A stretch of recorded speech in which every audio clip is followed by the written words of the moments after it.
Welcome to Women Lead, a production of the Women of Color Empowerment Institute. We are your host. I'm Bernadette Norris Weeks. I'm Kathy Eggleston. And I am Michelle Austin Pammy. And we have two amazing guests with us today. They are retired Florida Supreme Court Justice Peggy Ann Quince and Broward County Judge Jackie Powell. Why? Because we are going to discuss women of color in the judiciary today. Alrighty, that is a very important topic. The judiciary is one of the three pillars of U.S. democracy. If we were going to look at our global environment, it becomes clear that many of the new democracies around the world are struggling because of weak and ineffective judiciaries. Maintaining an effective judicial system is critical to the success of a democratic society, and ensuring diversity strengthens this pillar and benefits everyone. That's right, Kathy. The judiciary touches all of our lives. From social issues to politics and economics, we cannot escape the impact that the judicial decisions can have on our lives. And while many people do not think that the judiciary is constantly changing, actually it is. When you consider, for instance, what's happened with the pandemic and the use of technology in courtrooms and how electronic filing systems are being implemented so that you can file your new cases, you don't have to drive far and pay large parking fees, because now you can effectively sit in front of your computer without going to a cattle call in the courthouse. And so it's really driven down the cost that people pay for these efficiencies now. Great improvements in technology, that is correct, but with respect to diversity, it's a totally different matter. White males are overrepresented in the judiciary. 2 out of 3 judges are white males. Where are the women? Where are the people of color? How many of them are there? And how do we get them to play more of a role? Especially now, since we have so many women lawyers, you wonder why this pattern persists. Our goal today is to give you a peek at life from the vantage point of 2 amazing women of color judges. We will be right back. At the Women of Color Empowerment Institute, our mission is to enhance and expand leadership by women of color. We do this in a variety of different ways, including but not limited to providing mentorship opportunities for young professionals where we assist in helping to create paths to leadership. We empower women to develop capacities for social change. We produce programs that promote heritage awareness, and we provide training opportunities for business and government. Our institute holds seminars focused on professional success techniques, and we host many other events such as our popular Advocates for Change and Leaders Connect. The Women of Color Empowerment Institute publishes a magazine called Women Lead. Our signature event is the Women of Color Empowerment Conference, a yearly conference where hundreds of leaders gather from all across the United States and beyond. To learn more about membership and how you can support our programs or be a sponsor of the Women Lead TV, visit us at nationalwomenofcolor.com. Again, that's nationalwomenofcolor.com. The law office of Austin Pammies Norris Weeks Powell is a full-service law firm practicing in the area of governmental law, including the representation of municipalities, civil litigation, personal injury, real estate, and corporate transactional matters. With over 100 years of collective experience, our attorneys are admitted to practice before state courts, federal courts, and the United States Supreme Court. We are conveniently located in downtown Fort Lauderdale and can be reached at 954-768-9770. Or for more information about the law firm of Austin Pammies Norris Weeks Powell, visit our website at apnwlaw.com. That's apnwlaw.com.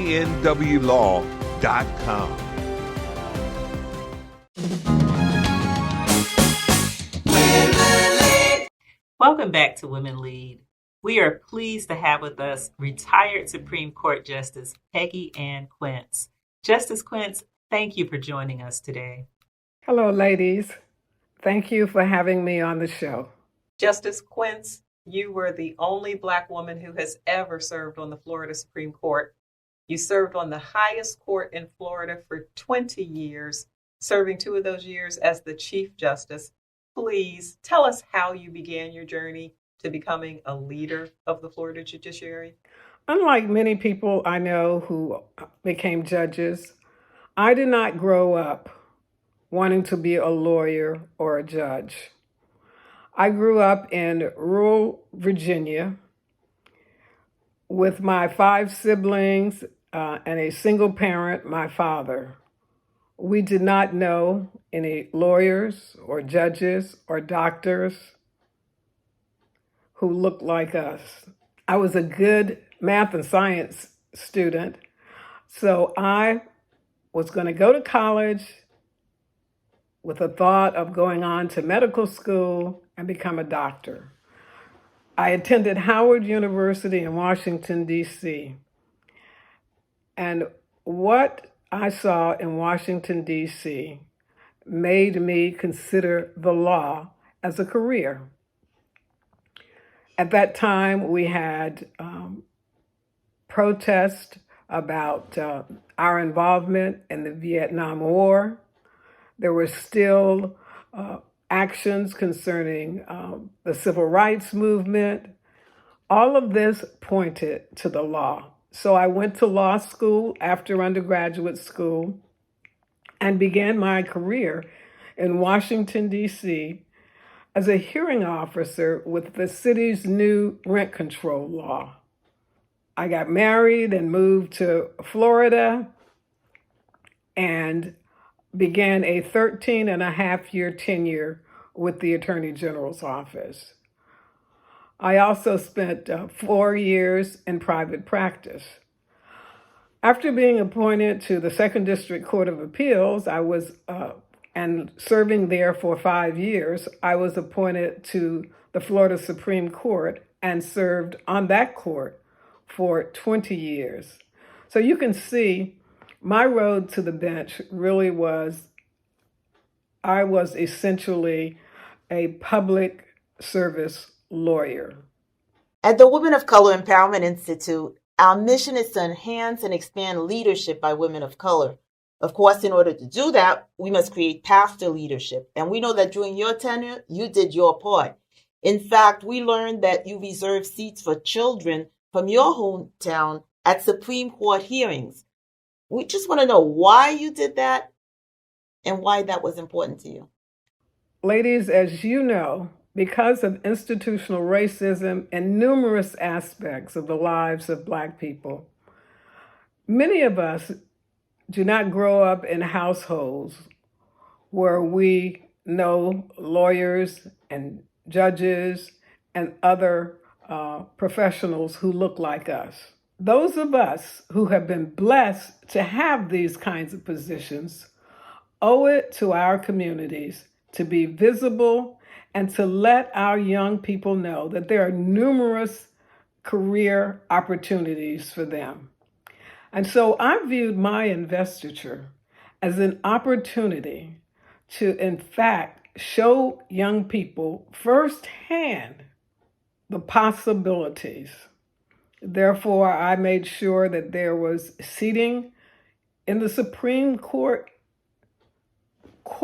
building, not in any other part of the building, in the actual courtroom, so they could see that the legal profession and indeed being a judge was a real possibility for someone who looked like them. Before serving as Florida's Supreme Court Justice, you also served as the first Black woman appointed to Florida's Second District Court of Appeal.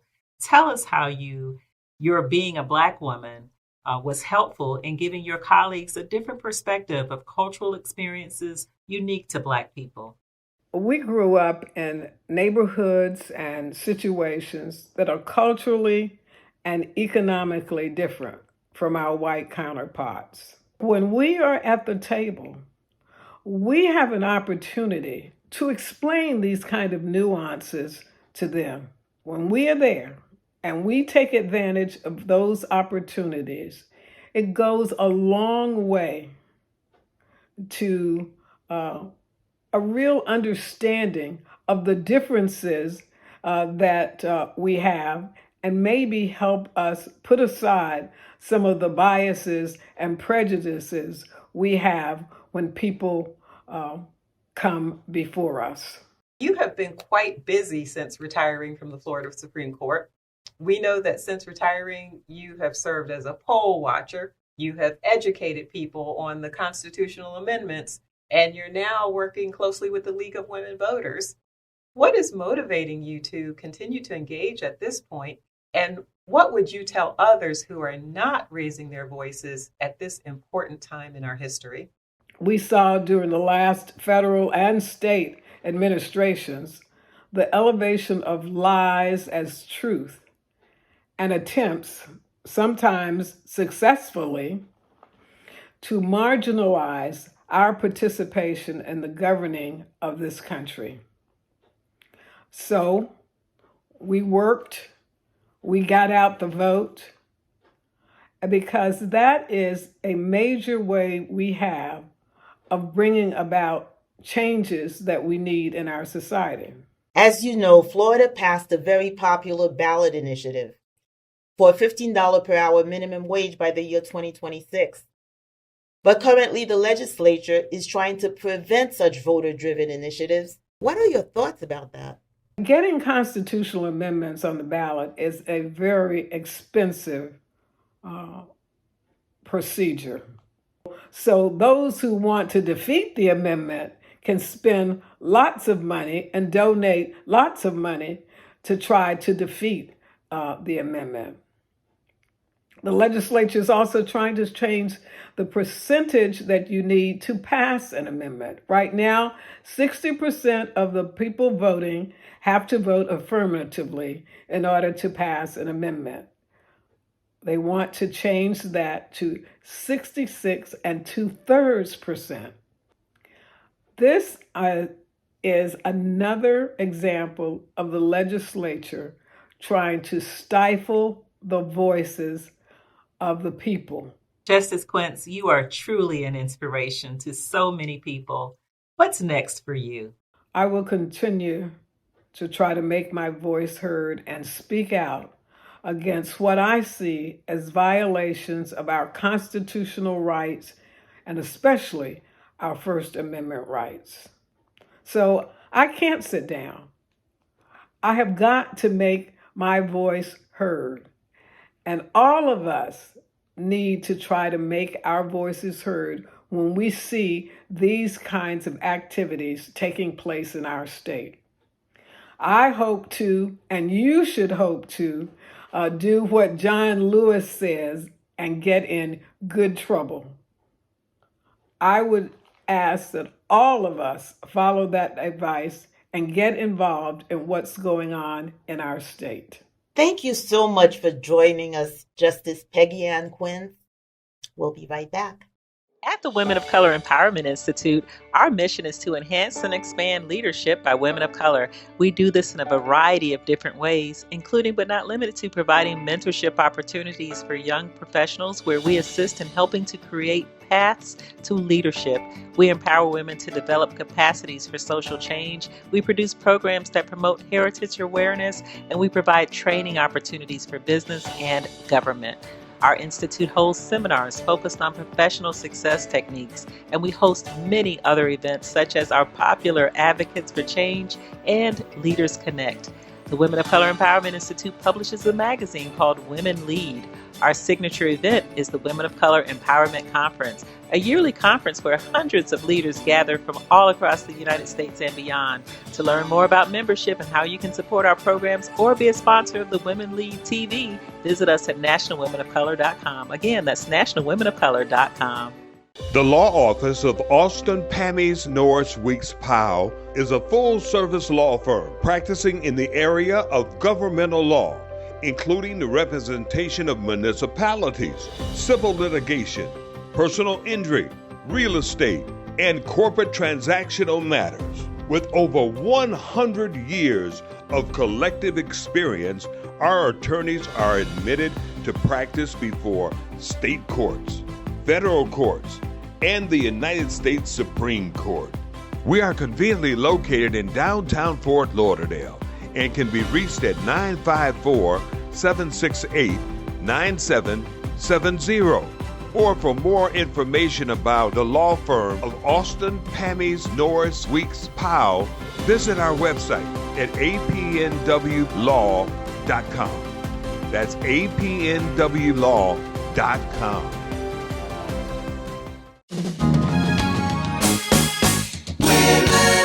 Welcome back. Our next guest is Judge Jackie Powell. Judge Powell is a county court judge right here in Broward County.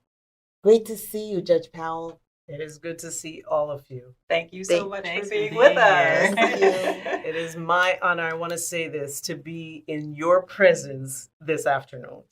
Oh, Judge. It's come true. on. It's true. It's true. I've been watching you women for a long time, and you don't know this, that I've been following your women empowerment conferences back when it was in the small hotel to when it became the big thing. I was sitting in the back somewhere always. So it is my honor to be in your presence this evening. Thank you, Judge. Thank you. Now, you were elected to the county court back in 2018. What made you decide to run for that seat? How much time do you have?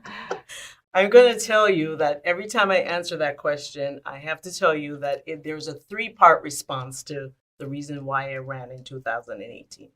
So the first part is that for many years, I've been a mentor, working through my church, working through the community with young women. It's young people, but a lot of young women do gravitate towards me. And so I've been in that position of mentoring. There is one young lady that in about 2017, I think when I thought about running, I'd known her since she was a baby. And we were out to lunch. She was getting ready to go to college, and we were talking about that. And I was pushing her, you've got to go, because she was questioning whether or not she should go. And at the end of the conversation, she said, well, you've all my life been telling me that I've got to go the next step. So I want to know, when are you going to run for judge? Wow. Literally, this young lady said that to me. And I was taken aback. And I was like, well, I can't dish out advice and not take advice back. So I said, you know what? You are right. So that's the first part of that. Fast forward years later, I started my own practice after working in different jobs. I went out on my own and was sharing office space with them. And the year that I decided to run, there were a number of open seats. That means a number of judges were retiring that year. And so years later, they're saying, okay, we think it's time that you run for judge. And we laughed at that. And then, the third part of that is just my family. The minute that word went out, it was like, okay, yes, you've got to do this. You really have to do this. And I had a case just in 2017, and we were before a judge. And I was representing a young man, and in explaining himself to the judge, there were some things that were cultural, that when he said it, if you didn't understand how you were raised in a culture, you would think that person was lying. Mm-hmm. And so there were some things that he said to the judge, and the judge responded quickly, I that's not true. I don't, and I had to step in and explain some cultural things. And I had been going to all these forums, these bar forums that were saying, we need more diversity on the bench. And, and so I went home one afternoon and I said, we're talking about it. I agree with it. It's not okay for me to stay on the sidelines. If I want to make a change, I can't stay on the sidelines. I have to jump in. And so those are some of the reasons why I decided to run for judge. Now you are a judge, and you've been a judge for 3 years. And I'm sure that the audience, as well as ourselves, want to understand what a day in the life of Judge Powell is on the bench. What is that like? Oh, well, it is tough work. And people, sometimes, they see you there and they think you've got everything under control. It is tough work.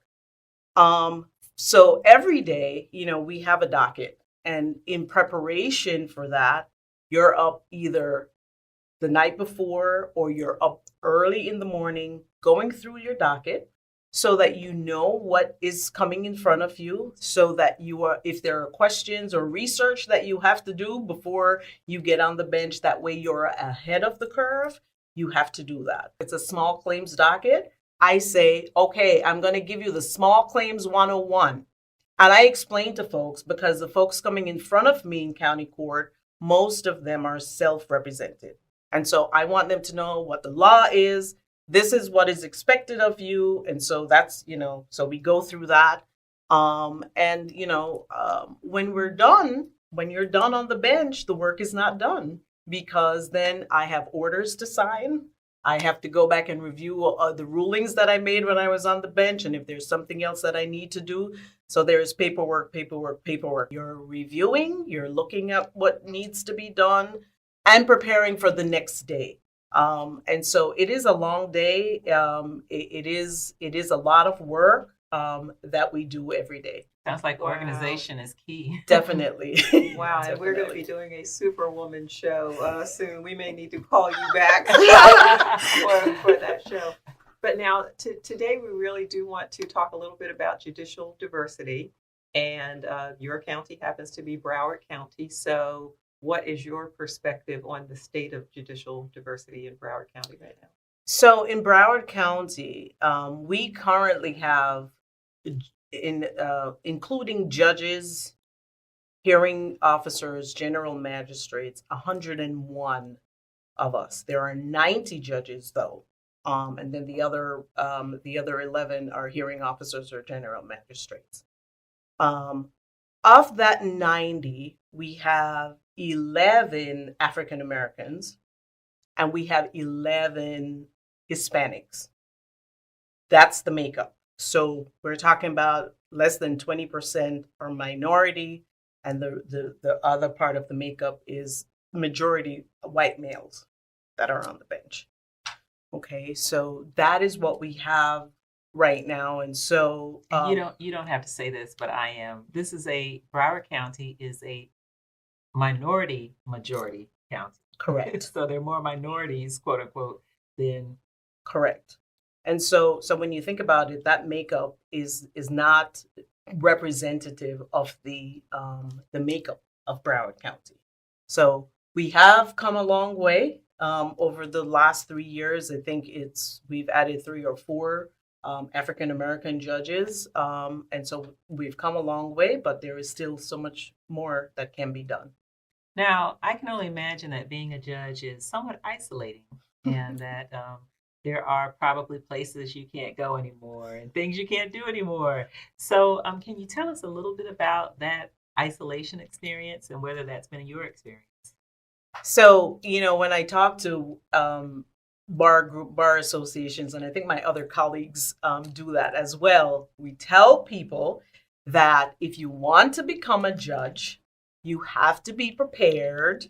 You have to be prepared to adhere to the many rules, the canons that are required for judges. 1.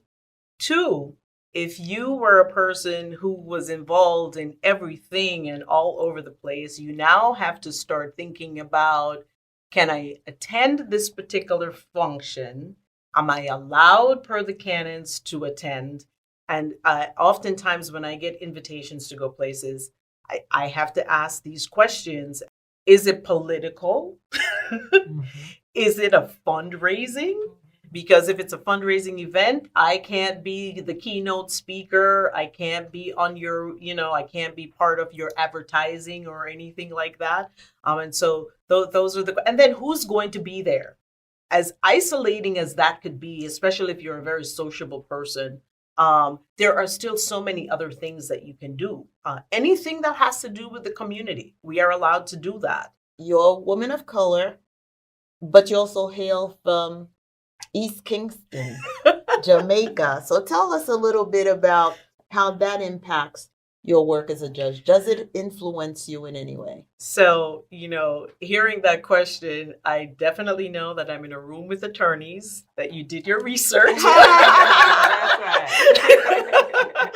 So, yes. So I was born and raised in Jamaica. It's East Kingston, Franklin Town. And my family migrated to the United States when I was 16.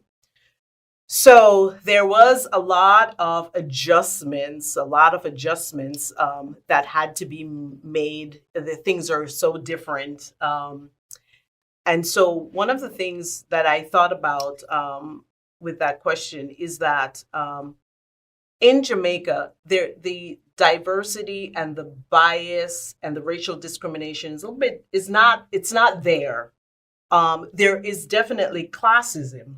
And so that's a different thing. And so I grew up with that. And then when I came to America, there were so many things that I had to learn about the Black struggle that was different. But I think what all of that does for me on the bench is that I have been exposed to so many different things. And when we moved to the United States first, I lived in New York, so there's a different culture in New York, and then I moved to South Florida, and there's a different culture. And certainly working in different areas of the law, there is also a different culture. So that, I think I bring all of that to the bench, where there is that experience, there is that understanding of the people who come before me, because not only have I lived it, either I've lived it or I've experienced it.